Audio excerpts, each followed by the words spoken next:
கண்களை மூடி நம்ம ஜெபிக்கலாம். ஜெபிப்போமா? மகா பரிசுத்தமுள்ள எங்கள் நல்ல ஆண்டவரே, இந்த நல்ல மத்தியான வேளையிலும் இந்த சமூகத்தில் நாங்கள் மன உற்சாகத்தோடு துதித்து ஆராதிக்க வந்திருக்கிறோம். கர்த்தருடைய ஆவியானவர் எங்கேயோ அங்கே விடுதலையும் உண்டு.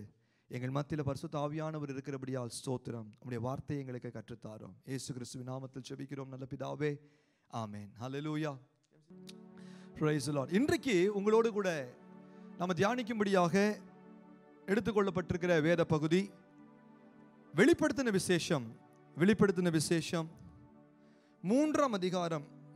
இந்த வசனங்களை நமக்கு நானே வாசிடலான்னு நினைக்கிறேன், கொஞ்சம் கடகடன்னு வாசிப்பதற்காக. 3ஆம் அதிகாரம் வெளிப்படுத்தின விசேஷம் 3ஆம் அதிகாரம் அதனுடைய 12வது வசனத்தை நான் முதலாவது உங்களுக்கு வாசிக்க போகிறேன். வெளிப்படுத்தின விசேஷம் 3ஆம் அதிகாரம் 12வது வசனம். ஜெயம் கொள்ளுகிறவன் எவனோ அவனை என் தேவனுடைய ஆலயத்திலே தூணாக்குவேன், அது நின்று அவன் ஒரு காலம் நீங்குவதில்லை. என் தேவனுடைய நாமத்தையும் என் தேவனால் பரலோகத்திலிருந்து இறங்கி வருகிற புதிய எருசலேமாகிய என் தேவனுடைய நகரத்தின் நாமத்தையும் என் புதிய நாமத்தையும் அவன் மேல் எழுதுவேன். ஹல்லேலூயா. கர்த்தருடைய நாமம் மகிமைப்படுவதாக. இங்கிலீஷ்ல யாராவது ஒருத்தர் வாசிங்க இந்த வேளையில. Revelations chapter 3 verse 12. The one who is victorious, I will make a pillar in the temple of my God. Never again will they leave it. I will write on them the name of my God and the name of the city of my God, the New Jerusalem, which is coming out of heaven from my God, and I will also write on them my new name. Amen. Hallelujah. Thank you, Kriban. Thank you. ஆண்டவருடைய வார்த்தை இன்றைக்கு, ஜெயம் கொள்ளுகிறவன் எவனோ அவனை என் தேவனுடைய ஆலயத்திலே தூணாக்குவேன் என்று கர்த்தர் சொல்லுகிறார். தேவனுடைய ஆலயத்தினுடைய தூணாக யாரை தேவன் ஏற்படுத்துகிறார்? ஜெயம் கொள்ளுகிறவர்களை தேவன் ஏற்படுத்துகிறார். அன்பான தேவனுடைய பிள்ளைகளே, இந்த ரெவலேஷன்ஸ் 3ஆம் அதிகாரம் 7ஆம் வசனத்திலிருந்து நாங்கள் வாசிக்கும் பொழுது, ஜெயம் கொள்ளுகிறவன் என்று சொல்லும் பொழுது இந்த உலகத்துக்குரிய காரியங்களிலிருந்து, இந்த உலகத்துக்குரிய ஓட்டங்களிலிருந்து யார் வெற்றி பெறுகிறார்களோ, யார் ஜெயம் கொள்ளுகிறார்களோ, ஒரு வெற்றி வாகையை பிடிக்கிறார்களோ, யார் இந்த உலகத்தினுடைய காரியங்களிலிருந்து மேற்கொள்ளுகிறார்களோ, யார் இந்த உலகத்துக்குரிய வெளிப்படுத்தின விசேஷம் 2ஆம் அதிகாரம் 3ஆம் அதிகாரம் முழுதும் வாசித்து பார்த்தீங்கன்னா, ஜெயம் கொள்ளுகிறவன், ஜெயம் கொள்ளுகிறவன், ஜெயம் கொள்ளுகிறவன், ஓவர்கமர். He is speaking about overcomer, the one who is victorious. The one who is victorious, the one who is an overcomer, the one who is an overcomer. ஆண்டவர் சொல்றார், I will make him a pillar in the temple of the Lord. இன்றைக்கு ஆண்டுடைய பிள்ளைகளை நானும் நீங்களும் தேவ சமூகத்தில் வந்திருக்கிறோம். தேவன் தன்னுடைய மாளிகையில, தேவன் நமக்காக ஆயத்தப்படுத்தி கொண்டிருக்கிற அந்த புதிய நகரத்தில், புதிய மாளிகையில என்னையும் உங்களையும் தேவன் தூணாக நிறுத்த வேண்டும் என்று விரும்புகிறார். God wants to make us pillar. See, pillarன்னு சொல்லும் போதே, when we look at a pillar, இன்னைக்கு எந்த பில்டிங் எடுத்துட்டீங்க அப்படின்னு சொன்னாலும், every building has a pillar, has a pillar. ஒரு பில்லர் இல்ல, they have a number of pillars. பில்லருடைய முக்கியமான ஒரு நோக்கம் என்னன்னு சொன்னா, in order to provide structure, in order to support, ஒரு வடிவத்தை அதற்கு ஏற்படுத்துவதற்கும், அந்த அமைக்கப்படுகிற அந்த வடிவத்துக்கு அதை தாங்கி பிடிப்பதற்கும், அதை சப்போர்ட் பண்றதுக்கும் பில்லருடைய most important purpose is to support. In a number of cases பாத்தீங்கன்னு சொன்னா, there are pillars that are seen outside. சில நேரங்களில் சில பெரிய தூண்களை எல்லாம் நீங்கள் பெரிய பெரிய பில்டிங்ல எல்லாம் போய் பார்த்தீங்கன்னு சொன்னா, சில தூண்களை வெளியில பார்க்க முடியும். But mostly the pillars are not necessarily seen outside. இப்பொழுதும் நீங்க உங்களுடைய வீடுகளில் பார்த்தீங்கன்னு சொன்னா, உங்களுடைய வீடுகளில் there are pillars, but you may not be able to see. But there is a very important significance of a pillar. ஏன்னா that is what supports the whole building. அஸ்திபாரத்தின் மேலாக போடப்படுகிறதான இந்த தூண்கள் முழு அந்த பில்டிங்கினுடைய முழு வடிவத்தையும், முழு ஃப்ரேமையும் it puts in place and it supports it. and ஆண்டவர் சொல்றாரு, see, God's word, இந்த இடத்துல வசனம் சொல்லுது, நம்மை தேவனுடைய ஆலயத்துல தூணாக்குவேன். God wants to make us a pillar in his temple. இன்றைக்கு தேவ சபையில், அதாவது வரப்போகிற புதிய நகரத்துல, வரப்போகிற புதிய ஆலயத்துல, வரப்போகிற தேவனுடைய சமூகத்துல ஆண்டவருடைய அரசாட்சி ஆளுகை செய்யப்படும் போது, தேவனுடைய ராஜ்யத்துல தேவன் நம்மை தம்முடைய தூணாக ஏற்படுத்துவதற்கு யாரை தெரிந்து கொள்கிறார் என்று வேதத்தில் வாசிக்கிறோம் என்று சொன்னால், நாங்கள் அந்த வெளிப்படுத்தின விசேஷம் 3ஆம் அதிகாரத்துல நாங்கள் 7வது வசனத்திலிருந்து வாசிக்கும் போது இந்த வார்த்தைகள் யாருக்கு சொல்லப்படுகிறது என்று சொன்னால், பிலதெல்பியா சபையின் தூதனுக்கு, பிலதெல்பியா சபையின் தூதனுக்கு எழுதப்படுகிறதாவது என்று எழுதப்பட்டிருக்கிறது. பிலதெல்பியா சபையின் தூதனுக்கு இந்த வார்த்தைகள் எழுதப்படுகிறது. பிலதெல்பியா என்று சொல்லும்போது, பில் அப்படின்னு சொன்னா லவ், டெல்பி அப்படின்னு சொன்னா பிரதர், பில்டெல்பியா அப்படின்னு சொன்னா பிரதர்லி லவ் அப்படின்னு என்ன அர்த்தம்? சகோதர ஸ்நேகம். சத்தமா சொல்லுங்க, சகோதர ஸ்நேகம். சாட்ல போடுங்க. ஃபர்ஸ்ட் நீங்க போட வேண்டிய வார்த்தை பில்லர். ஃபர்ஸ்ட் நீங்க போட வேண்டிய வார்த்தை என்னதுங்க? Pillar. God wants to make us the pillar. ஆனா அதற்கு நாங்கள் என்ன பண்ணணும்? ஜெயம் கொள்ளணும் இல்லையா? ஜெயம் கொள்ளுகிறவர்களை தேவனுடைய ஆலயத்திலே தூணாக்குவேன் என்று ஆண்டவர் சொல்லுகிறார். அப்ப ஜெயம் கொள்ளுகிறவர்கள் யார் என்று சொல்லும் பொழுது, நாங்கள் முன்பாக சில வசனங்களை வாசிக்கும் போது, நாங்கள் வெளிப்படுத்தின விசேஷம் 3ஆம் அதிகாரம் 7வது வசனத்தில் வாசிக்கிறோம், பிலதெல்பியா சபையின் தூதனுக்கு எழுத வேண்டியதாவது, write this to the church in Philadelphia. Philadelphia என்ற வார்த்தையினுடைய பொருள் நான் உங்களுக்கு சொல்லியிருக்கிறேன், brotherly love. நெக்ஸ்ட் நீங்க போட வேண்டியது பிலடெல்பியா, அல்லது நீங்க என்ன போடுங்க? brotherly love, சகோதர சிநேகம். See, why is brotherly love important? What is it to do with a pillar? அப்படினு சொன்னா, brotherly love is the pillar. Love is the important pillar that supports the church. இந்த உலகத்தில் நமக்கு இருக்கிற இந்த சபையா இருக்கலாம், பரலோக ராஜ்யத்தில் ஏற்படுகிற சபையா இருக்கலாம், சப்போர்ட் தாங்கி பிடிக்கிற தூண், எந்த ஒரு சேதமும் அணுகாதபடிக்கு தாங்கி பிடிக்கிற ஒரு தூண் என்னவென்று சொன்னால் லவ். அதுல இந்த இடத்துல எழுதப்பட்டிருக்கிறது brotherly love, love that we need to have towards one another. நாம ஒருத்தருக்கு ஒருத்தர் இருக்க வேண்டிய love. And this is very very very very important. ரொம்ப ரொம்ப அவசியமான ஒரு காரியம். பிலடெல்பியா என்கிற சொல்லும்போது இது ரொம்ப ரொம்ப அவசியத்துக்குரிய ஒரு காரியம் என்பதை நானும் நீங்களும் கருத்தில் கொள்ள வேண்டும். தேவனுடைய பிள்ளைகளே, சபையில் இருக்கிற நானும் நீங்களும், நாங்கள் கலாத்தியர்ல வாசிக்கிறோம், ஒருவர் பாரத்தை ஒருவர் சுமந்து, இப்படியாக கிறிஸ்துவனுடைய பிரமாணத்தை, கிறிஸ்துவனுடைய வழிகளை, கிறிஸ்துவனுடைய திட்டத்தை நானும் நீங்களும் ஒருவர் பாரத்தை ஒருவர் சுமந்து, ஒருவரை ஒருவர் நாங்கள் தாங்க வேண்டும் என்று சொல்லி தாங்குகிறது. what supports? God has called us to support one another. எது நம்மை தாங்குகிறது? சத்தமா சொல்லுங்க, brotherly love. சத்தமா சொல்லுங்க, brotherly love. சாட்ல போடுங்க, brotherly love. இந்த உலகத்துல சபையில் இருக்கிற நானும் நீங்களும், இந்த உலகத்துல திருச்சபையில as a church, what is God expecting of us? இந்த brotherly loveல இருக்கிறவர்கள், those who support one another. யாரெல்லாம் தாங்கி பிடித்து கொண்டிருக்கிறோமோ, those who support one another, ஒருவரை ஒருவர் தாங்குகிறவர்களை தேவன் சொல்லுகிறார் அவர்களை தேவனுடைய ஆலயத்திலே, புதிய எருசலேமிலே, புதிய நகரத்திலே தேவன் தம்முடைய ஆலயத்தில் தூணாக தேவன் நிறுத்துவார். நான் உங்களுக்கு முன்பாக சொன்ன வசனம் கலாத்தியர் 6:2, Galatians chapter 6 verse 2. தமிழ்ல நான் வாசிக்கிறேன் பாருங்க. ஒருவர் பாரத்தை ஒருவர் சுமந்து இப்படியே கிறிஸ்துவனுடைய பிரமாணத்தை நிறைவேற்றுங்கள். சகோதர சிநேகத்தோடு கூட நானும் நீங்களும் இருக்கும்படியாக தேவன் நமக்கு எதிர்பார்க்கிறார். ஹல்லேலூயா. இந்த சகோதர சிநேகத்தை குறித்து வேதாகமத்தில் பல இடங்களில் எழுதப்பட்டிருக்கிறது. ஆனா இன்றைக்கு எனக்கு அது மாத்திரம் அல்ல இந்த நாள் செய்தியினுடைய காரியம்.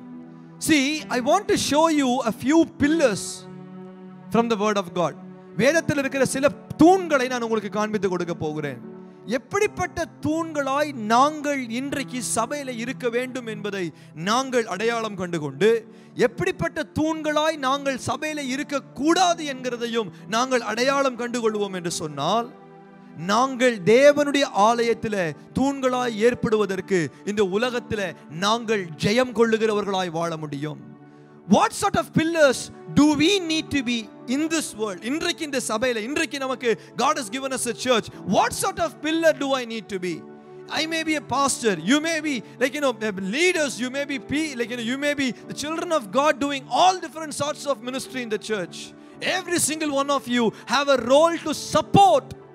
நாம ஒவ்வொருவருக்கும், see, whatever you do, see, I may be preaching doesn't make me any greater. Every pillar has an equal responsibility. இப்போ நான் இங்க நிக்கிற இந்த ஹாலை பார்த்தீங்கன்னு சொன்னா ஒரு ஒரு நம்ம வீடுகள் மாதிரி தான் இருக்குது. ஒரு ட்ரையாங்கிள் ரூஃப், இதுக்கு கீழே இதுல எத்தனை பில்லர்கள் இருக்கும் என்று சொன்னா இங்க வெளியில பார்த்தா நமக்கு தெரியல. But there will be a number of pillars that are supporting this building. எதுவும் நமக்கு தெரியல. Not one pillar is of என்ன சொல்றதுன்னா lower significance than other. Everything has equal significance.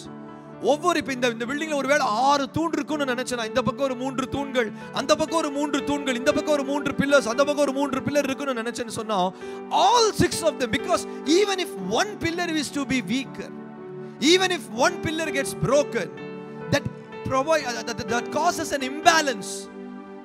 அது ஒரு பாத்தீங்கன்னா இப்ப இந்த பக்கம் ஒரு தூண் இருக்கு, இந்த பக்கம் ஒரு தூண் இருக்கு, ஒரு தூண் உடைஞ்சு போச்சுன்னா என்ன நடக்கும்? இம்பேலன்ஸ் ஆயிடும். அதனால ஒவ்வொரு தூண்களும் அவசியமானது, ஒவ்வொரு தூண்களும் முக்கியமானது. எத்தனை பேர் நான் சொல்றது புரியுது? சோ நெக்ஸ்ட் நீங்க போடுங்க, we are the pillars in the church of God. போடுங்க, we are the pillars. and அடுத்து நீங்க சொல்லணும், each one of us have equal significance. எங்கள் ஒவ்வொருவருக்கும் ஒரே அளவு முக்கியத்துவம் இருக்கிறது. ஒரே அளவு வித்தியாசமான ஊழியங்கள் இருக்கலாம், ஆனால் ஆவியானவர் ஒருவரே. நாங்கள் இந்த சரீரத்தில் இருக்கிற ஒவ்வொரு உறுப்புகளும் it has equal significance. இந்த கைக்கு இந்த காலை விட அதிகமான சிக்னிஃபிகன்ஸா? நோ. இந்த கண்ணுக்கு இந்த காதை விட அதிகமான சிக்னிஃபிகன்ஸா? நோ. இல்ல, ஒவ்வொன்றும் has equal significance. Each one have different purposes. இப்ப ஒவ்வொன்றும் ஒவ்வொரு காரியத்துக்காக இருக்குது. இந்த கை ஒரு வேலையை செய்யும், இந்த கால் ஒரு வேலையை செய்யும், கண் ஒரு வேலையை செய்யும், காது ஒரு வேலையை செய்யும். Each of them have different functions in the body. வித்தியாசமான வேலைப்பாடுகள் இருக்கிறது. ஆனால் all of that work together, all of the pillars work together to support the whole body to function. இந்த முழு சரீரம் ஃபங்க்ஷன் பண்ணுவதற்கு ஒவ்வொரு உறுப்புகளும் சப்போர்ட் பண்ணுது. ஹalleluya. எத்தனை பேர் நான் சொல்றது உங்களுக்கு புரியுது? ஆமென். தூண்களாய் கர்த்தர் நம்மை மாற்ற வேண்டும் என்று சொன்னால் இன்று நாங்கள் தூண்களாய் இருக்க வேண்டும். இன்று நாங்கள் தூண்களாய் எப்படி இருப்பது என்று சொன்னால், முதலாவது காரியம், சகோதர சிநேகத்தில் நாங்கள் எல்லாவற்றுக்கும் மேலாக நிற்க வேண்டும். ஒருவர் பாரத்தை ஒருவர் சுமந்து இப்படியாக கிறிஸ்துவனுடைய பிரமாணத்தை நானும் நீங்களும் நிறைவேற்ற வேண்டும் என்று வேதம் சொல்லுகிறது. Hallelujah. So we support in one another. We carry each other's burdens அப்படின்னு எழுதப்பட்டிருக்கிறது. We carry each other's burdens. Galatians 6:2. So இன்றைக்கு தேவனுடைய சபையில வந்திருக்கிற நானும் நீங்களும் நல்லா திட்டமும் தெளிவா இந்த காரியங்களை புரிந்து கொள்வோம் என்று சொன்னால் அதற்கேற்றவாறு நம்ம நடக்கலாம். Before I go in any further, I want to show you a few pillars. வாசிக்கலாம் 2 சாமுவேல் 2 சாமுவேல் 18:18. 2 சாமுவேல் 18ஆம் அதிகாரம் 18வது வசனம். 2 சாமுவேல் 18:18. யாராவது வாசிங்க. அப்சலோம் உயிரோடே இருக்கையில் என் பேரை நினைக்க பண்ணும்படியாக எனக்கு குமாரன் இல்லை என்று சொல்லி ராஜாவின் பள்ளத்தாக்கிலே தனக்கென்று ஒரு தூணை நிறுத்தி அந்த தூணுக்கு தன் பேரை தரித்திருந்தான். அது இந்நாள் வரைக்கும் அப்சலோமின் அடையாளம் என்று சொல்லப்படும். அவை இந்நாள் வரைக்கும் அப்சலோமின் அடையாளம் என்று சொல்லப்படும். தன் பேரிலே ஒரு தூணை அவன் நிறுத்தியிருந்தான். He had a pillar by his name. அவருடைய பேர், அந்த வசனத்தை போடுங்களே ப்ளீஸ். thank you. அந்த 2 சாமுவேல் பாருங்க. in his lifetime Absalom had a pillar and erected in the king's monument to himself, for he thought, I have no son to carry on my name. He named the pillar after himself. so முதலாவது காரியம் பாருங்க, இந்த இடத்துல ஒரு பில்லரை பார்க்கணும். the pillar that was erected for one man's glory or one man's fame, or in order to என்ன சொல்றதுன்னா ஒரு மனுஷனுடைய பெயரை நிலைநாட்டுவதற்கு, ஒரு மனிதனுடைய பெயரை காண்பித்து கொடுப்பதற்கு ஏற்படுத்தப்பட்ட ஒரு தூண். see, நாங்கள் முதலாவது நான் உங்களுக்கு 2 தூணை காண்பித்து கொடுக்க போகிறேன். எந்த தூண்களாய் நாம இல்லாதிருந்தால் நலமாய் இருக்கும் என்று சொன்னால், தூண் என்று சொல்லும்போது தூணுக்கு ஒரு பெருமையும் இல்லை. தூண் என்று சொல்லும்போது, when we call pillar in the church of God, ஆண்டவருடைய சபையில நாங்கள் தூண்கள் என்று சொல்லும்போது ஒரு தூணை எடுத்து வைத்து அந்த தூணுக்கு தனியாய் பேர் உண்டாக்குறதுக்கு ஒன்றும் இல்லை. all it does is to support the building. that is its function. and அதற்கு தனியாய் ஒரு என்ன சொல்றதுன்னா அதுக்கு பேர் உண்டாக்குறது ஒன்றும் இல்லை. நீங்க ஒரு வீட்டுக்கு ஒரு வீட்டுக்கு போனீங்கன்னா வீடு நல்லா இருக்குன்னு சொல்லுவீங்க. யாராவது பார்த்து பில்லர் நல்லா இருக்குதுன்னு சொல்லுவோமா? இல்ல. Because it adds என்ன சொல்றதுன்னா அந்த support to the house to make it look beautiful, and not just only look beautiful, stronger as well. இல்லையா? அதனால இன்றைக்கு பாருங்க, அப்சலோம் செய்த ஒரு காரியம், முதலாவது காரியம் என்ன தெரியுமா? அவன் தன்னுடைய பெயருக்காக ஒரு தூணை நிறுத்தினான். இன்றைக்கு நாங்கள் எங்கள் பெயரை நல்ல கவனமா கேட்டுக்கோங்க. திருச்சபையில, தேவனுடைய சபையில இன்றைக்கு எங்கள் பெயரை நாங்கள் நாட்ட வேண்டும் என்கிற தூண்களாய் நாங்கள் இல்லாதிருந்தால் நலமாயிருக்கும். அல்லேலூயா. அன்று அப்சலோமுக்கு ஒரு குழந்தை இல்லை, பிள்ளை இல்லாதது நிமித்தம் அவன் என்ன செய்திருக்கலாம்? தன்னை தாழ்த்தி தேவனிடத்தில் ஜெபித்திருக்கலாம். he could have asked God, எனக்கு பின்பாக ஒரு சந்ததி இல்லாம இருக்குது. ஆனா அவன் அதை செய்யல. என் சந்ததி இல்லாம இருந்தா ஓகே, அது கர்த்தர் அப்படி செய்கிறாரா? ஓகே. ஆனா என் பெயரை நான் நிலைநாட்டுவேன். ஏனென்றால் பிள்ளைகள் தான் அந்த நாட்கள்ல அந்த அரசர்கள் அல்லது அந்த ராஜகுமாரர்களுடைய பெயரை நிலைநாட்டுவதற்கு அவர்களுக்கு பிள்ளைகள் இருக்க வேண்டும். அது முக்கியமா ஒரு ஆண் பிள்ளை இருக்க வேண்டும். ஆனா அது அப்சலோமுக்கு இல்லாததுனால அவன் தேவனை நோக்கி பார்க்கல. அவன் தனக்கென்று he wanted to bring glory to himself. When God doesn't honor somebody, ஆண்டவர் ஒருவரை கனப்படுத்தாது இருக்கும் போது, மனுஷர்கள் தங்களுக்கு தாங்களே கனத்தை எடுத்துக்கொள்ளும் போது அது பெருமைக்குரிய நிலையாய் மாறி போய்விடும். கர்த்தர் அவர்களுக்குரிய கனத்தை தேவன் அவர்களுக்கு கொடுத்திருக்கிறார். ஈவன் லூசிஃபருக்கு கூட தேவன் ஒரு கனத்தை கொடுத்திருந்தார். God gave him a position as well. God gave him a function. ஆனால் அவன் தன்னுடைய நிலைகளை புரிந்து கொள்ளாமல் he wanted to erect a name for himself. He wanted to erect a pillar for himself. அவனுக்கு பேர் உண்டாக்கும்படிக்கு நான் உன்னதத்துக்கு ஏறுவேன், உன்னதமானவருக்கு ஒப்பாவேன் என்று சொல்லி அவன் தனக்கு ஒரு பில்லராய் அவன் ஏற்பட விரும்பினான். தேவன் அவனை கீழே தள்ளி போட்டார். அன்பான தேவனுடைய பிள்ளைகளே, the first thing, the pillar that we shouldn't be, நாங்கள் அவாய்ட் பண்ண வேண்டிய ஒரு காரியம் என்ன தெரியுமா? a pillar of pride. போடுங்க, சாட்ல போடுங்க, pillar of pride. let us not be pillar of pride. நாங்கள் எங்கள் பெயரை உண்டாக்குவதற்கு see, a pillar doesn't என்ன சொல்றதுன்னு சொன்னா, a pillar should never try and bring glory to itself. அந்த பில்லருக்கு glory வரணும்னு நினைச்சதுன்னு சொன்னா the entire purpose is shattered. எல்லாம் நிர்மூலமாய்விடும். முதலாவது, let us not be a pillar of pride. போடுங்க, சாட்ல போடுங்க, let us not be a pillar of pride. so இன்றைக்கு நான் உங்களுக்கு சொல்லிட்டு இருக்கிறது pillars, ஓகேவா? ஒன்று pillar of pride. கடந்து செல்லுவோம், நமக்கு அடுத்த காரியத்தை பார்ப்போம். பாருங்க, ஆதியாகமம் 19ஆம் அதிகாரம், Genesis chapter 19, ஆதியாகமம் 19ஆம் அதிகாரத்தில் இன்னொரு பில்லர் எழுதப்பட்டிருக்கிறது. ஆதியாகமம் 19ஆம் அதிகாரத்தில் 24 26 இப்படியாய் சொல்லுகிறது. 19 24 26 நான் வாசிக்கிறேன், கேளுங்கள். அப்பொழுது கர்த்தர் சோதோமின் மேலும் கொமோராவின் மேலும் கர்த்தராலே வானத்திலிருந்து கந்தகத்தையும் அக்கினியையும் வருஷிக்க பண்ணி அந்த பட்டணங்களையும் அந்த சம பூமி அனைத்தையும் அந்த பட்டணங்களின் எல்லா குடிகளையும் பூமியின் பயிரையும் அழித்து போட்டார். அவன் மனைவியோ பின்னிட்டு பார்த்து உப்பு தூணானாள். இந்த இடத்துல இரண்டாவது தூண், செகண்ட் பில்லர் என்ன தெரியுமா? Pillar of disobedience even after receiving the greatest mercy. அளவற்ற இரக்கத்தை தேவனிடத்தில் பெற்றதற்கு பிற்பாடும், அளவற்ற தேவ கிருபையை பெற்றதற்கு பின்பாடும், even after receiving the greatest mercy, because God was going to judge the whole nation of Sodom and Gomorrah. ஆண்டவர் முழு தேசத்தையும் ஆண்டவர் அழிச்சு போட போகிறார். ஆண்டவர் நியாயம் தீர்க்க போகிறார். but God's mercy came upon the family of Lot. லோத்துடைய வாழ்க்கையில தேவனுடைய இரக்கம் கடந்து வந்தது.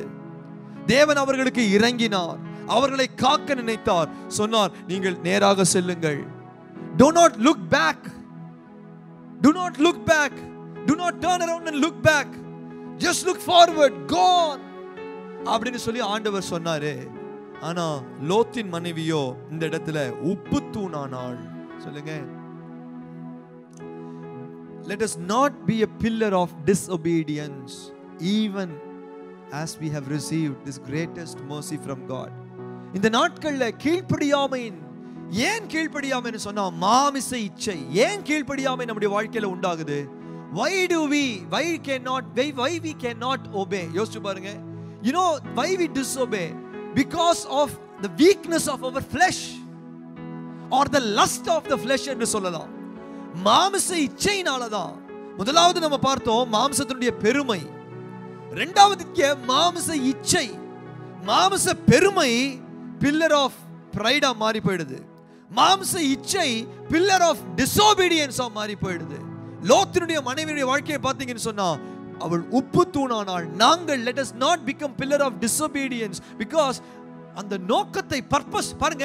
இந்த ஒருத்தங்க திரும்பினதுனால முழு குடும்பமும் சிதைந்து போனது. இந்த ஒருத்தங்க திரும்பினதுனால முழு குடும்பமும். think about it, imagine, யோசிச்சு பாருங்க. அப்படி மாத்திரம் இல்லைன்னு சொன்னா, லோத்துடைய மனைவி இருந்திருந்தாங்கன்னு சொன்னா அம்மோன் மோவாபியர்கள் வராமல் இருந்திருக்க கூடும். ஆனா she was not necessarily looking forward to okay எல்லாத்தையும் விட்டுட்டு போறோம். மாமிச இச்சை, ஐயோ எல்லாம் போச்சு, என்னுடைய சொத்தெல்லாம் போச்சுன்னு சொல்லி அவங்க பார்த்தாங்களா? எதை நினைச்சு அவங்க திரும்பி பார்த்தாங்கன்னு நமக்கு தெரியாது. ஆனா ஒன்று நம்முடைய பிள்ளையே, ஆண்டவர் நமக்கு ஒரு வார்த்தையை சொல்வார். நான் கர்த்தருடைய வசனத்தின்படி நம்முடைய வாழ்க்கையை அமைத்துக் கொள்வோம். இன்றைக்கு தேவனுடைய கிருபையை, அளவற்ற கிருபையை பெற்றிருக்கிறோம். நாங்கள் குமாரனாகிய இயேசு கிறிஸ்துவின் ரத்தத்தினால மீட்கப்பட்டிருக்கிறோம். ஏனோ எதற்காக? நாங்கள் தேவனுடைய தூண்களாய், ஆலயத்தில் தூண்களாய் ஏற்படுவதற்கு. இந்த ரெண்டு தூண்களை எங்களுடைய வாழ்க்கையில நானும் நீங்களும் அதில் பங்கு கொண்டு விடாதபடிக்கு கர்த்தர் நமக்கு அனுகிரகம் செய்வாராக. So two pillars that we should not be. Number one, எந்த பில்லரா நாங்க இருக்க கூடாது? pillar of pride, பெருமையின் தூண்களாக இருக்க கூடாது.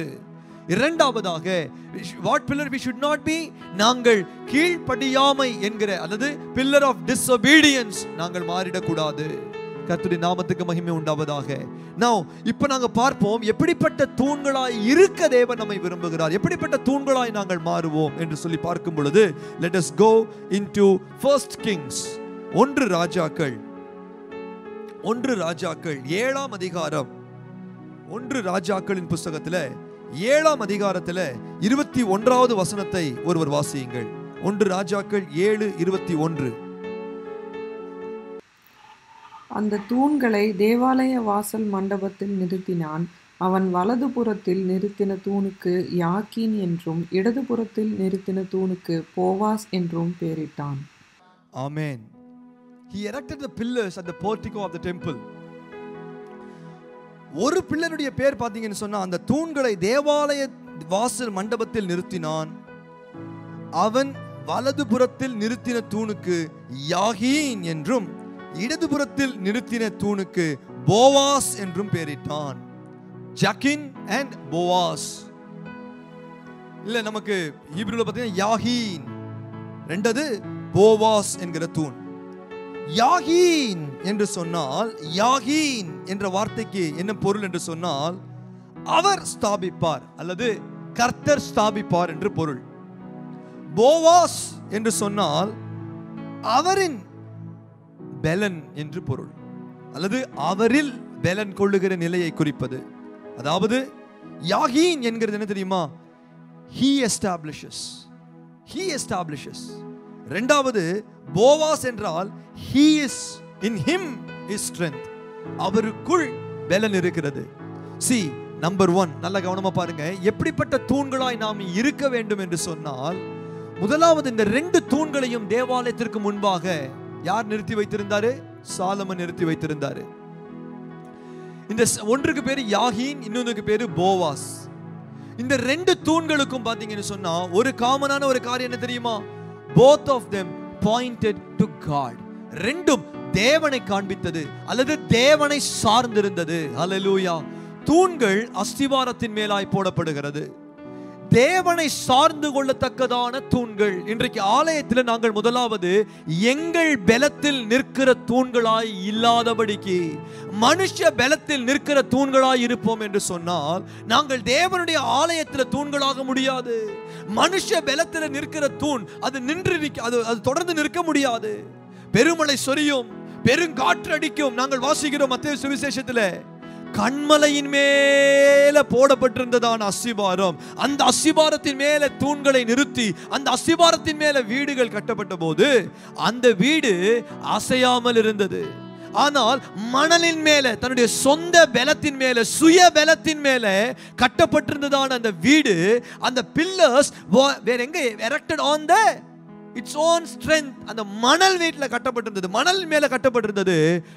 பெரு வெள்ளம் அடித்து பெரும் காற்று அடித்த போது அது விழுந்து போனது. See, கர்த்தரில் பலன் கொள்ளுகிற மனுக்களாய் நானும் நீங்களும். See, பில்லர்னு சொன்ன உடனே let us not think that okay it's my strength, என்னுடைய பலத்தினாலவைகள் முடியாது. in him is strength, தேவ பலத்துக்குள்ளாய் நம்முடைய வாழ்க்கையை அர்ப்பணிப்போம். சத்தமா சொல்லுங்க ஹalleluya. போவாஸ் என்று சொன்னால், போவாஸ் என்கிற தூண், let us be the pillar of Boaz. சாட்ல போடுங்க, pillar of Boaz. pillar of Boaz என்றால் என்ன அர்த்தம்னா, pillar of Boaz அப்படினு சொன்னா தேவ பலத்தை சார்ந்து இருக்கிற ஒரு தூண்களாய் நாங்கள் இருப்போம். ஹalleluya, ஹalleluya, ஹalleluya, ஹalleluya. our strength is in God. Hallelujah.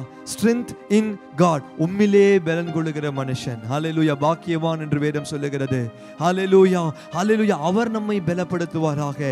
மாம்ச பலத்தில், மாம்ச புயத்தில் நானும் நீங்களும் எனக்கு ஒரு வல்லமை இருக்கிறது என்று தூண்களாய் செயல்படுவோம் என்று சொன்னால் அது நிர்மூலமாவதற்கு ஏதுவாகும். ஆனால் கர்த்தருக்காக நானும் நீங்களும் தேவ சமூகத்தில் தேவ பலத்தால் நிற்கிறவர்களாய் இருப்போம் என்று சொன்னால் ஹalleluya, நாங்கள் சபைகளை தாங்க முடியும். தேவ பிள்ளையே, நீங்கள் தேவனுடைய ஆலயத்தில் தூண்களாய் இருக்க வேண்டும் என்று சொன்னால் இன்று நம்முடைய தேவாலயத்தில், in our church today, you need to be pillars. Only those who are pillars here can become pillars in the kingdom of God or in the temple of God. ஆண்டவர் அதை செய்ய வேண்டும் என்று சொன்னால் you need to be an overcomer. What you need to overcome? Let us not be a pillar of pride, let us not be a pillar of disobedience. Rather, let us be a pillar that rests on God's strength. ஆண்டவருடைய பலத்தை சார்ந்து இருக்கிற ஒரு தூண்களாய், அவர் பலத்தை பெற்று அந்த பலத்தால நாங்கள் சபையை தாங்குவோம். Hallelujah. Let us support the temple of God. Let us support the church with his strength, not by our strength.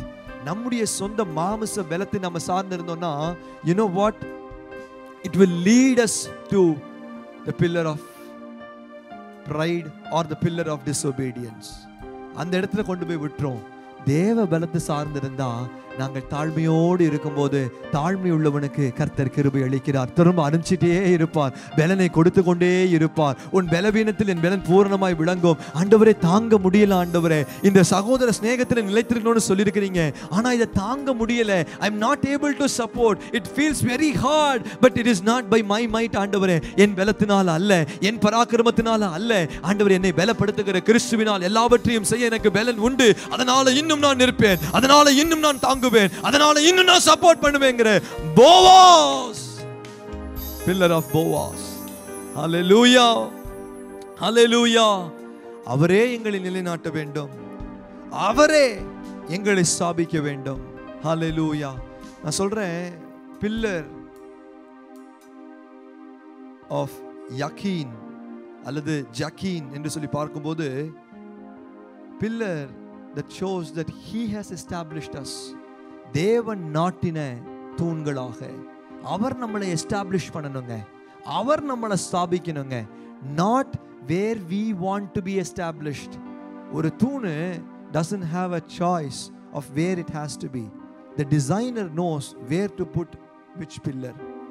Sometimes the architect plans in such a way, or the owner of the building will ask the architect to plan in such a way that I want to display a pillar. I want to display a pillar and I want to show its like in a marvelous way. ஒரு தூணை நான் பிரமாண்டமாய் காட்ட வேண்டும் அப்படின்னா அதை நீங்கள் வெளியில, அந்த பில்டிங்க்கு வெளியில தெரியற மாதிரி அந்த தூணை கட்டணும்னு சொல்லி அவர் ஆர்கிடெக்ட் கேட்கும்போது அந்த ஆர்கிடெக்ட் அதற்குண்டான பிளானை போட்டு எந்த இடத்துல இந்த தூண் இருக்கணும்னு சொல்லி அவர் தீர்மானிப்பார். அந்த இடத்துல அந்த தூண் வெளிப்படையாயிருக்கும். சில தூண்கள் தூண்களுக்கு சாய்ஸ் கிடையாது, எந்த இடத்துல அதை வைக்க வேண்டும் என்று சொல்லி who wants to establish, அதாவது the owner wants to make, அதாவது he wants something or the architect has a plan and he puts or establishes the pillars in its place. எதற்காக அந்த பில்லர்ஸ் எஸ்டாப்லிஷ் பண்ணப்படுகிறது? in order to support the building together. அதுதான் நோக்கம். the purpose is to support the building, or the purpose is to fulfill the requirements of the owner. அதாவது அதை உரியவர், ஒரு building கட்டுறவர், building உடைய உரிமையாளர் எனக்கு இப்படியான ஒரு பில்லர் இந்த இடத்துல வெளிப்படையாக வேண்டும் என்று கேட்டுக்கொண்டால் அங்க அந்த ஆர்கிடெக்ட் அதற்குண்டான பிளான்களை செய்து எந்த இடத்துல எந்த பில்லரை வைக்கணும்னு சொல்லி அவர் பிளான் செய்வார். பில்லர் நான் இங்கே தான் இருக்கணும், எனக்கு இதுதான் ஊழியம், எனக்கு இதுதான் காரியம் என்று சொல்லி நாங்கள் மற்றவர்களை பார்த்து, ஒரு கண்ணு காதை பார்த்து நான் காதா இருந்தா நலமாய் இருக்குமோ, இல்ல ஒரு கை காலை பார்த்து நான் காலா இருந்தால் நலமாய் இருக்கும், அல்லது நான் சரீரத்தில் இருக்கிற ஒரு அவயவம் இன்னொரு அவயவத்தை பார்த்து, a part of the body looks at another part of the body and says it be better, I'd be better off being like it will be better if I be a eye, ear. அப்படி சொல்ல முடியுமா? Can hand say that it would have been better if I was a leg? No, hand has a purpose and it is positioned somewhere. இப்ப கையை கீழே வச்சு காலை மேல வச்சிருந்தாங்கன்னா என்ன ஆயிருக்கும்? எவ்வளவு தூரம் கையில நடக்க முடியும்? நம்மளால முடியாது. See, God has a plan and a design about everything. சில காரியங்கள் உறுப்புகள் நம்முடைய வாழ்க்கையில மறைந்து இருக்கிறது, மறைவா இருக்கிறது, இன்னும் முக்கியத்துவம் உள்ளது. That is why it is protected inside. Can you see my heart outside? வெளியில என்னுடைய ஹார்ட், என்னுடைய இருதயம் தெரியலங்கிறதுனால doesn't make it insignificant, it makes it even more significant, and so it has all the protection.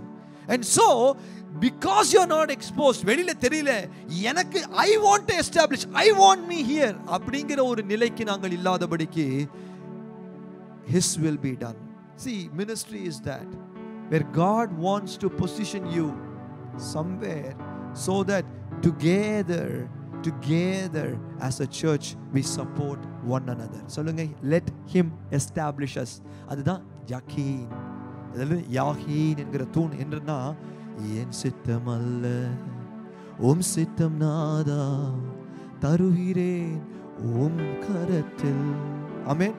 அவருடைய சித்தத்துக்கு let him establish us. சத்தமா சொல்லுங்க, not my strength but his strength. அது Boaz. not my plans or not what I want to do or where I want to be, but let him establish me என்கிற அந்த நிலை, அதுதான் ஜக்கீன். hallelujah, hallelujah. so நம்ம எந்த பில்லரா இருக்க கூடாது? so let us not be the pillar of pride, let us not be the pillar of disobedience, rather let us be the pillar of Boaz. அப்படின்னு சொன்ன என்ன அர்த்தம்னா in resting in his strength. amen. கர்த்தருக்கு ஸ்தோத்திரம். இரண்டாவது let us be the pillar of Jachin. அப்படி சொன்னா resting in his will. let him establish us where he wants us to be.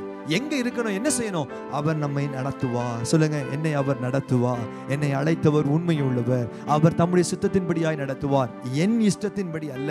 எனக்கு எங்க இருந்தா நல்லா இருக்கும்னு தோன்றுங்க அடிப்படையில் அல்ல, அவருக்கு நான் எங்க இருக்கணும்னு தோணுதோ அங்க என்னை வைத்திருப்பார். அல்லேலூயா சொல்லுங்க. ஆமென். அல்லேலூயா. அடுத்தது பாருங்க, ஆதியாகமம் 28 18வது வசனம் என்ன சொல்லுகிறதுன்னு பார்ப்போமா? ஆதியாகமம் நான் வாசிக்கிறேன் பாருங்க. ஆதியாகமம் 28:18வது வசனம் இப்படியாய் சொல்லுகிறது, அதிகாலையிலே. so Genesis chapter 28:18. okay, if you are following me, take to Genesis 28:18. அதிகாலையிலே யாக்கோபு எழுந்து தன் தலையின் கீழ் வைத்திருந்த கல்லை எடுத்து அதை தூணாக நிறுத்தி அதன் மேல் எண்ணெய் வார்த்து அந்த ஸ்தலத்திற்கு பெத்தேல் என்று பெயரிட்டான். அதற்கு முன்னே அவ்வூருக்கு லூஸ் என்று பெயர் இருந்தது. நெக்ஸ்ட் பில்லர் என்ன தெரியுமா? சொன்ன pillar of Boaz, pillar of Jachin, மூன்றாவது பில்லர் ஆஃப் பெத்தேல். பெத்தேல் என்கிற பில்லர். ஆமென். அல்லேலூயா. பெத்தேல் அப்படின்னு சொன்னா தேவனுடைய வீடு. அல்லேலூயா. இது தேவனுடைய வீடு. அல்லேலூயா. வானத்தின் வாசல், தேவனோடு கூட இணைந்திருக்கத்தக்கதான ஒரு வீடு, தூண். இந்த தூண் இந்த பூமியில தேவனுடைய வீடாய் காணப்படணும்னு சொன்னா அது தேவனோடு இணைக்கக்கூடியதா இருக்கணும். see, pillars connected to God. hallelujah. pillar of gratitude. திருப்பி சொல்றேன், இந்த பில்லரை பொறுத்த வரைக்கும் this pillar is a pillar that relates or connects, always stays in connection with heaven. வானத்தையும் பூமியையும் இணைக்கிற ஒரு ஏணி அங்க வைக்கப்பட்டிருந்தது. அந்த இடத்துல தான் வானமும் பூமியும் இணைக்கப்பட்டிருந்த ஒரு இடத்துக்கு தான் பெத்தேல் என்கிற பேரை வைத்து அந்த இடத்துக்கு தான் பெத்தேல் என்கிற தூண். There was a pillar that was erected and was called or was named Bethel. தேவனுடைய வீடு, வானத்தின் வாசல் என்று சொல்லும்போது தேவனோடு இணைக்கத்தக்கதான வீடு. இரண்டாவது, எனக்கு தரிசனமான தேவன் என்று சொல்லி, ஹalleluya, என்னை தாங்குகிற தேவன் என்று சொல்லி, a pillar of gratitude. hallelujah சொல்லுங்க.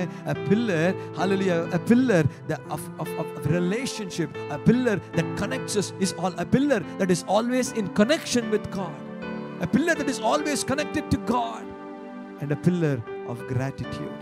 இதுதாங்க பெத்தேல். இன்னும் உங்களுக்கு டீடைல்டா சொல்லலாம், but I'm going to carry on. இன்றைக்கு நானும் நீங்களும் எப்படிப்பட்ட தூண்களா இருக்கணும்? தேவனுடைய பிள்ளையே, நானும் நீங்களும் இப்படிதான் வாழ்க்கையில எங்கேயோ ஓடிக்கொண்டிருந்தோம். ஆனால் தேவன் நம்மை வந்து சந்தித்தார். இன்றைக்கு நம்மை தேவன் தமக்கென்று தூண்களாய் நிறுத்த விரும்புகிறார். அந்த பெத்தேல்கிட்ட போய் கேட்டீங்கன்னா, பெத்தேல் என்கிற தூணை பார்த்து கேட்டீங்கன்னா, என்னப்பா அப்படின்னு கேட்டீங்கன்னா, அது என்ன தெரியுமா சொல்லும்? ஆண்டவர் எவ்வளோ நல்லவர், அவர் எவ்வளோ நல்லவர். அந்த லூசுன்னு பேர் இருந்துச்சான், அதுக்கு பெத்தேல்ங்கிற பேர் வந்துச்சு. நீங்களும் சொல்லலாம், ஞானிகளை வெட்கப்படுத்தும்படி தேவன் உலகத்தில் பைத்தியமானது. லூசா இருந்தேன் பாஸ்டர், லூசா இருந்த பிரதர், கர்த்தர் நம்ம தெரிந்தெடுத்து எங்களை Bethel, a pillar of gratitude, and not just that, a pillar where என்ன தெரியுமா, the God can descend and ascend. அதனால தான் நாங்கள் சங்கீதம் 22ல 3வது வசனம் வாசிக்கிறோம் பாருங்க. சங்கீதம் 22:3 என்ன சொல்லுகிறது? சங்கீதம் 22:3 இப்படியாய் சொல்லுகிறது, hallelujah, a pillar of gratitude, a pillar of thanksgiving, a pillar of praising God. Psalm 22:3, இஸ்ரவேலின் துதிகளுக்குள் வாசமாய் இருக்கிற தேவரீரே பரிசுத்தர். hallelujah. அது என்ன பில்லர் தெரியுமா? அந்த பில்லர் சொல்லும், it will praise God, a pillar to praise God. ஆண்டவரை துதிப்பதற்கான ஒரு தூண். gratitude, you know what, that welcomes the presence of God, that is always in connection with God. see, நாங்கள் இந்த சபையில தூண்களா இருக்கிறோம்னு சொன்னா என்ன தெரியுமா அர்த்தம்? never lose touch with God. you can never be a pillar of Bethel. always stay connected with God, one, and that is only possible if we have some gratitude in us. நாங்கள் நன்றி உள்ளவர்களா இல்லைன்னு சொன்னா, if we are not grateful to God for what he has done, we will never keep in touch with him. We will go into pillar of pride or pillar of disobedience. A pillar that connects heaven and earth. இன்றைக்கு ஆண்டவருடைய ராஜ்யத்தை இந்த உலகத்துல கொண்டு வருகிற ஒரு pillar தான் Bethel. சொல்லுங்க, தேவனுடைய வீடு. நானும் நீங்களும் தேவனுடைய ஆலயமா இருக்கிறோம். பரிசுத்த ஆவியானவர் நமக்குள்ள இருக்கிற அதை வெளிப்படுத்துகிற ஒரு பிள்ளைகளாய் பரிசுத்த ஆவியை பெற்றிருக்கிறோம். we have the Holy Spirit inside us. நீங்கள் தேவனுடைய ஆலயம் என்று அறியாதிருக்கிறீர்களா? பரிசுத்த ஆவியானவர் உங்களுக்குள்ள வாசம் பண்ணுகிற தேவனுடைய ஆலயம் என்று அறியாதிருக்கிறீர்களா என்று வேதத்தில் வாசிக்கிறோம். let us be a pillar called Bethel, a pillar of gratitude, a pillar that connects God's will or God's presence to this world, a pillar which is called the house of God, a pillar which is called வானத்தின் வாசல் என்று அழைக்கப்படுகிற ஒரு தூண்களாய் மாறுவோம். ஆமென். எத்தனை பேர் நான் சொல்றது புரியுதுங்க? அப்ப நீங்க போடணும். முதலாவது என்னது?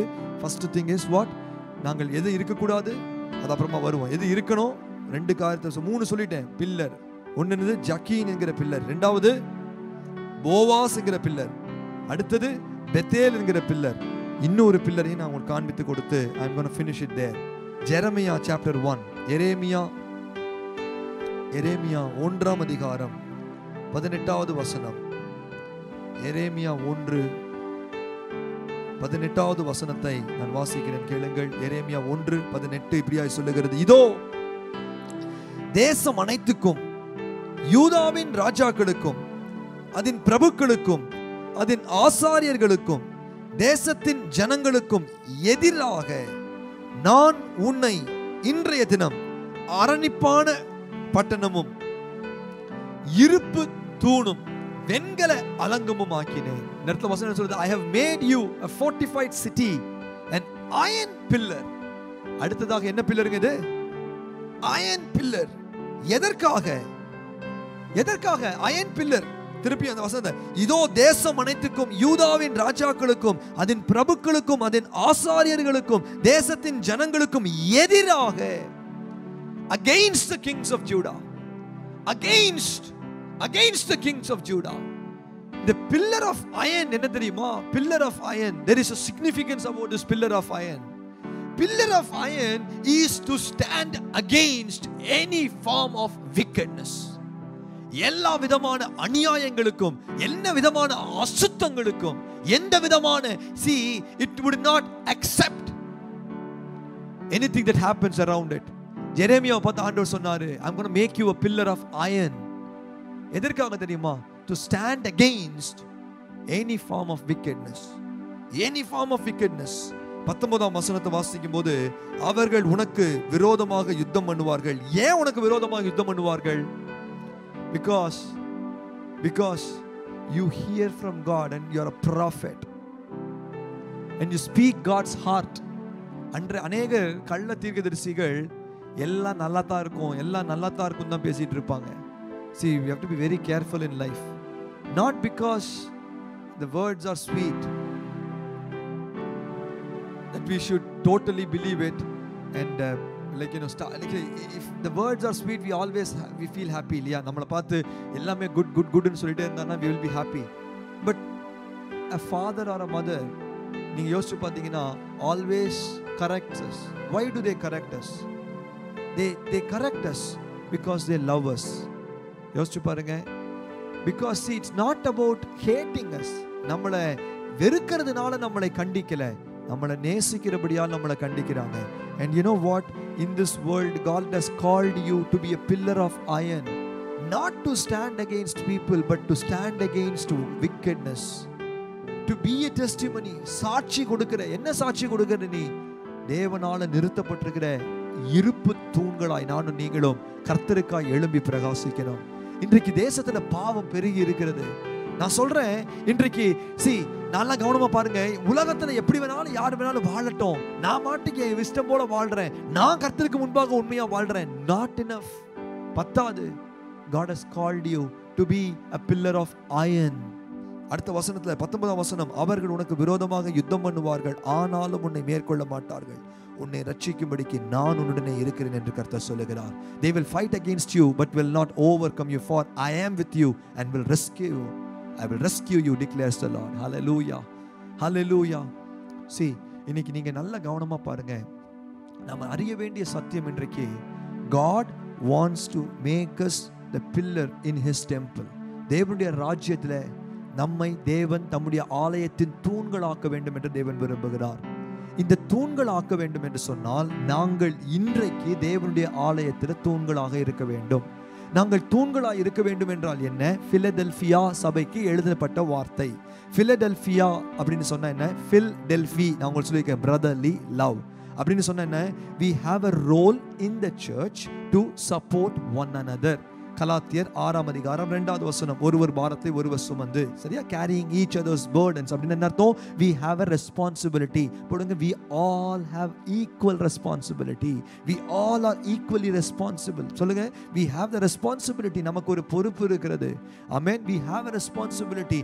sometimes we do not necessarily think we have a responsibility, but doesn't you have a responsibility? what you do, where you do is a different thing, but God has positioned you wherever God has positioned you've got a responsibility to support. எப்படி ஒவ்வொரு சரீரத்தினுடைய அவயவங்களுக்கும் ஒவ்வொரு பொறுப்புகள் இருக்கிறதோ, அதே போல we all have, எதுக்காக? ஒருவர் பாரத்தை ஒருவர் சுமப்பதற்காக, to support. and இங்க யார் சப்போர்ட் பண்றாங்களோ அவங்கள தேவன் தம்முடைய ஆலயத்துல சப்போர்ட் பண்றதுக்கு கொண்டு போவார். ஹல்லேலூயா சொல்லுங்க. ஆமென். கர்த்தருக்கு ஸ்தோத்திரம். if you support each other, one another here, God will make you a pillar in his temple. கர்த்தருக்கு ஸ்தோத்திரம்.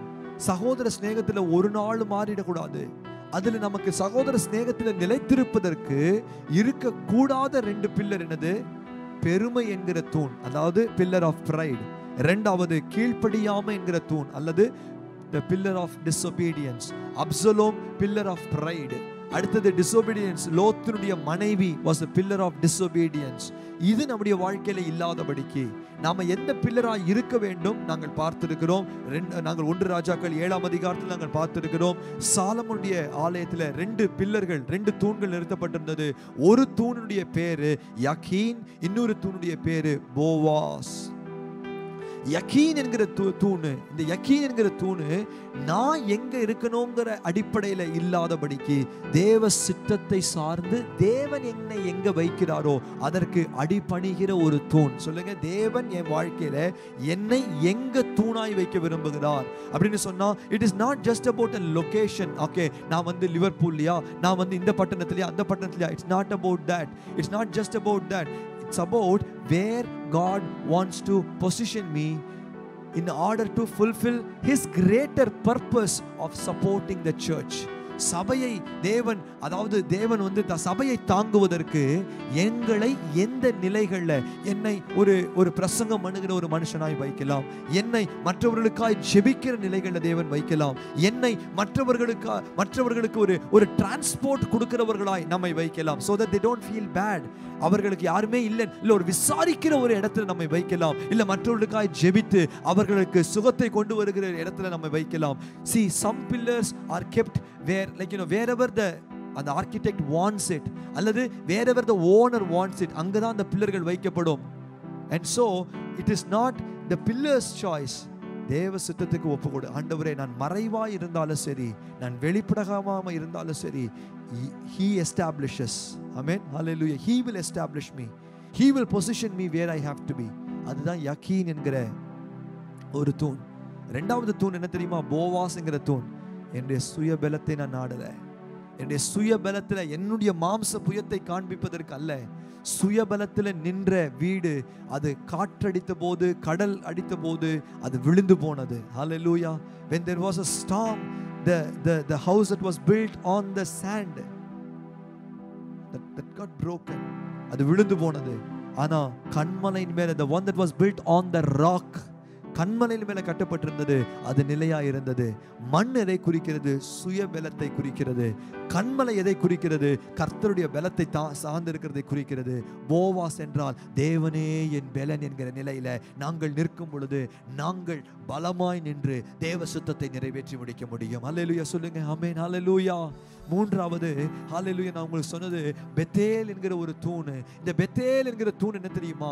எப்பொழுதும் வானத்துக்கும் பூமிக்கும், ஹல்லேலூயா, ஒரு கனெக்ஷனை ஏற்படுத்தி நான் சப்போர்ட் பண்றதுக்கு, ஹல்லேலூயா, நான் எப்பொழுதும் பரலோகத்தை சார்ந்தே இருக்கிறேன். ஹல்லேலூயா, தேவன் வரும்படியாக, தேவனுடைய பிரசன்னம் வரும்படியாக, ஹல்லேலூயா, a pillar of praise. This is a pillar of praise. pillar of பெத்தேல்னா pillar of praise, pillar of gratitude. எப்படிப்பட்ட தெரியுமா? ஹல்லேலூயா, இஸ்ரவேலின் துதிகளின் மத்தியில் வாசம் பண்ணுகிற தேவரீரே பரிசுத்தர் என்று எழுதப்பட்ட சங்கீதம் 22:3 படி தேவனை துதிக்கிற ஒரு பில்லர், தேவன் செய்த நன்மைக்கு அடையாளமான ஒரு பில்லர்.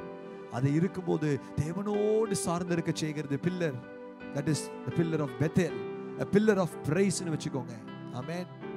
அடுத்து நம்ம பார்த்திருக்கிறோம் the pillar of iron. Hallelujah, hallelujah. தீமையானவைகளுக்கு எதிர்த்து நிற்கிறது. தேவனுடைய வழிகளை விட்டு வழி விலகி நடக்கிறவர்களை பார்க்கும்போது நான் வைராக்கியம் கொண்டேன். I was zealous என்று சொல்லி என் கண்களில் நீர்த்தாரைகள் ஓடுகிறது என்று தாவீது சொல்லுகிறார். இன்றைக்கு இந்த உலகம் அநியாயத்தினால நிரம்பி இருக்கிறது. அவைகளுக்கு விரோதமாய் நானும் நீங்களும் திறப்பில் நிற்க வேண்டும். ஹல்லேலூயா. அநியாயங்களை ஏற்றுக்கொண்டிருக்க கூடாது. யாராவது வந்து தப்பான காரியங்களை நம்முடைய வாழ்க்கையில கொண்டு வரும் பொழுது do not just accept and just stay where you are and just be listening or okay, யாருக்கு என்ன கவலை? இல்ல, where you need to oppose, you need to oppose. தேவனுக்கு கீழ்ப்படிந்திருங்கள், பிசாசுக்கு எதிர்த்து நில்லுங்கள். வசனம் அப்படிதான் சொல்லுது, submit to God and resist evil. அப்பொழுது அவன் உங்களை விட்டு ஓடி போவான். நாங்கள் எதிர்க்க, சொல்லுங்க, அநியாயத்தை எதிர்க்கிற ஒரு தூண் நான். எத்தனை பேர் சொல்ல முடியும்? ஹல்லேலூயா. அநியாயத்தை எதிர்த்து நிற்கிற ஒரு தூண். அப்பதான் நான் அநியாயத்தை செய்ய மாட்டேன். See, if we become so lethargic, if we become a lukewarm, it is a matter of time. when we will go back into a pillar of pride or go into a pillar of disobedience. ஆனா அக்கினிமயமா இருக்கணும். அதற்காக தான் கர்த்தர் உங்களை என்னையோ ஒரு இருப்பு தூணாய் கர்த்தர் ஏற்படுத்தி வைத்திருக்கிறார். Let us fight against. இந்த அயன் என்னதுமா பண்ணும்? அடித்து நொறுக்கும். எதை அடித்து நொறுக்கும்? அநியாயத்தை அடித்து நொறுக்கும். அதுல சந்தோஷப்படாது. அநியாயமான காரியங்களுக்கு எதிராய் நிற்போம். அசுத்தமான காரியங்களுக்கு எதிராய் நிற்போம். வானமண்டலங்கள் இருக்கிற பொல்லாத ஆவிகளின் சேனைகளுக்கு எதிராய் நிற்போம். இப்படிப்பட்ட பிள்ளர்களாய் நாங்கள் இருக்கும் பொழுது தேவனுடைய பிள்ளையே, நம்மை தேவன் அவருடைய ஆலயத்தில் தூணாக்குவார். ஒரு வசனத்தை வாசிக்கலாம். கலாத்தியர் 2:9. கலாத்தியர் 2ஆம் அதிகாரம் 9ஆம் வசனம். யாராவது வாசிப்பீங்களா? கலாத்தியர் 2:9.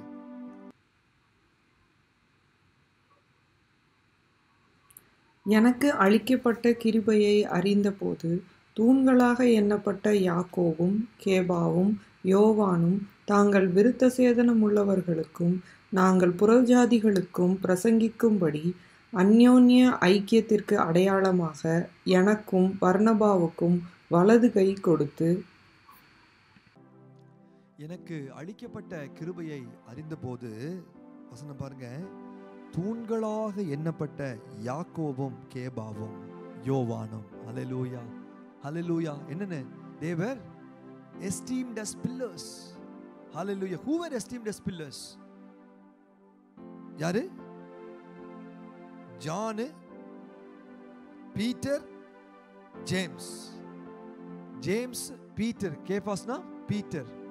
மூன்றாவது யாரு? ஜான். இந்த மூன்று பேரும் என்னவா இருந்தாங்களா? they were pillars. they were esteemed as pillars. hallelujah. Pillar என்று எண்ணப்பட்ட அப்படின்னு என்ன அர்த்தம்? நாட் ஜஸ்ட் ஓகே, ஒரு பக்கம் அவங்க இருந்தாங்க, அதை மற்றவங்க யாரெல்லாம் இவங்க சப்போர்ட் பண்ணாங்களோ அவங்க சொல்லும்படியாக இருந்தது. see they were esteemed as, esteemed அந்த கணத்தை குறித்திருந்தாங்க. என்னன்னா, பில்லர்ங்கிற கணத்தை தாங்கள் எடுக்கல, தாங்க இருக்கிற வேலை வண்ணமா இருந்தார்கள். எனக்கு ஒருவன் ஊழியம் செய்தால் பிதாவானவர் அவனை கனப்படுத்துவார் என்கிற வசனத்தின்படி கர்த்தர் அவர்களை God gave them an esteem as a pillar. hallelujah. தூண்களாக எண்ணப்பட்டவர்கள். இந்த வசனத்தை நீங்க வாசிங்கன்னா so beautiful. நான் இந்த மொத்த செய்திக்கினுடைய ஆதாரமா இந்த வசனத்தை சொல்லலாம். பாருங்க, தாங்கள் விருத்த சேதனம் உள்ளவர்களுக்கும் நாங்கள் புறஜாதிகளுக்கும் பிரசங்கிக்கும்படி, வசனத்தை பாருங்க என்ன சொல்லுது? அந்யோன்ய ஐக்கியத்திற்கு அடையாளமாக எனக்கும் பர்னபாவுக்கும் கை கொடுத்து. hallelujah. they recognized the grace given to me and agreed we should go. and you know what? they gave a right hand to the fellowship. சகோதர ஸ்நேகம், fellowship. சகோதர ஸ்நேகம், fellowship. fellowshipக்கு இவங்க என்ன பண்ணாங்களாம்? ரைட் ஹேண்டை கொடுத்தாங்களாம். யார் ரைட் ஹேண்டை கொடுப்பா fellowshipக்கு? பில்லர். ஆமென் சொல்லுங்க. பில்லர்ஸ், தூண்களா. அப்படியே கண்களை மூடி எழுப்பி நிற்க போகிறோம். you know the pillars, அவர்கள் கை கொடுப்பாங்க. எதுக்கு? fellowship, சகோதர ஸ்நேகத்துக்கு. you know why they were called as pillars? they were, you know what they were doing? they were supporting the God's purpose. ஆண்டுடைய சித்தத்தை நிறைவேற்றுகிறவர்களாக தூண்களாக இருந்தார்கள். யாக்கோபும் கேபாவும் யோவானும், James, கேஃபஸ் and John. they were pillars and they gave a right hand of fellowship. Philadelphia, Philadelphia என்று சொல்லும் பொழுது giving the right hand of fellowship, brotherly love. இவர்களை கர்த்தர், நீங்க வேதத்தில் வாசிக்கும் போது வெளிப்படுத்தின விசேஷத்துல தம்முடைய ஆலயத்துல 24 மூப்பர்கள் என்று சொல்லப்பட்ட இடத்துல James was part of it. James was one of the pillars. Out of the 24 pillars that God took, 24 மூப்பர்கள், 24 elders-ல, the 24 elders and 24 pillars னு பார்க்கலாம். You know what? அதுல ஜேம்ஸ் இருந்தாரு, அதுல கேஃபஸ் இருந்தாரு, அதுல ஜான் இருந்தாரு, அதுல யாக்கோபு இருந்தாரு, கேபா இருந்தாரு, பேதுரு, யோவான் இருந்தாரு. 24 மூப்பர்கள் தேவனுடைய ஆலயத்துல தூண்களாக நிறுத்தப்பட்டார்கள். அல்லேலூயா சொல்லுங்க, அல்லேலூயா சொல்லுங்க, ஹல்லேலூயா. இருக்கிற இடத்துல அல்லேலூயா சொல்லுங்க. அதிலிருந்து ஒரு காலம் ஒருவனும் அவர்களை எடுத்து போட முடியாது என்று வேதம் சொல்லுகிறது. திரும்பவும் வெளிப்படுத்தின விசேஷம் 3ஆம் அதிகாரத்தினுடைய 12வது வசனத்தை வாசிக்கிறேன். ஜெயம் கொள்ளுகிறவன் எவனோ அவன் என் தேவனுடைய ஆலயத்திலே தூணாக்குவேன், அதினின்று அவன் ஒரு காலம் நீங்குவதில்லை. ஹல்லேலூயா. நன்றி ஆண்டவரே.